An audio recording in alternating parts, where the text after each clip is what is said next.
ಅಧ್ಯಾಯ 5 ಶ್ಲೋಕ ಸಂಖ್ಯೆ 14.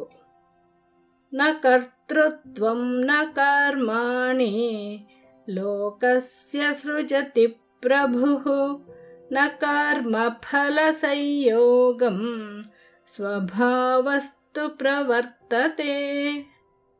ನ ಕರ್ತೃತ್ವಂ ನ ಕರ್ಮಾಣಿ ನ ಕರ್ತೃತ್ವಂ ನ ಕರ್ಮಾಣಿ ಲೋಕಸ್ಯ ಸೃಜತಿ ಪ್ರಭುಃ ಲೋಕಸ್ಯ ಸೃಜತಿ ಪ್ರಭುಃ ನ ಕರ್ಮ ಫಲ ಸಂಯೋಗಂ ನ ಕರ್ಮ ಫಲ ಸಂಯೋಗಂ ಸ್ವಭಾವಸ್ತು ಪ್ರವರ್ತತೆ. ಸ್ವಭಾವಸ್ತು ಪ್ರವರ್ತತೆ.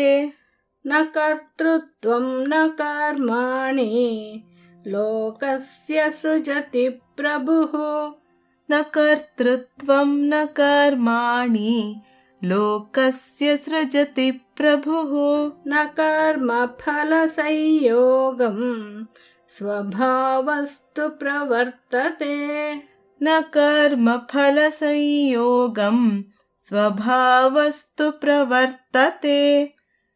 ನ ಕರ್ತೃತ್ವಂ ನ ಕರ್ಮಾಣಿ ಲೋಕಸ್ಯ ಸೃಜತಿ ಪ್ರಭುಃ ನ ಕರ್ಮ ಫಲ ಸಂಯೋಗಂ ಸ್ವಭಾವಸ್ತು ಪ್ರವರ್ತತೆ. ಶ್ಲೋಕಾರ್ಥ. ಪರಮಾತ್ಮನು ಕರ್ತೃತ್ವವನ್ನಾಗಲಿ ಕರ್ಮಗಳನ್ನಾಗಲಿ ಸೃಷ್ಟಿಸುವುದಿಲ್ಲ ಮತ್ತು ಕರ್ಮಫಲವನ್ನು ಸೃಷ್ಟಿಸಿರುವುದಿಲ್ಲ. ಇವೆಲ್ಲವನ್ನು ಪ್ರಕೃತಿಯ ಗುಣಗಳೇ ಸೃಷ್ಟಿ ಮಾಡುತ್ತದೆ.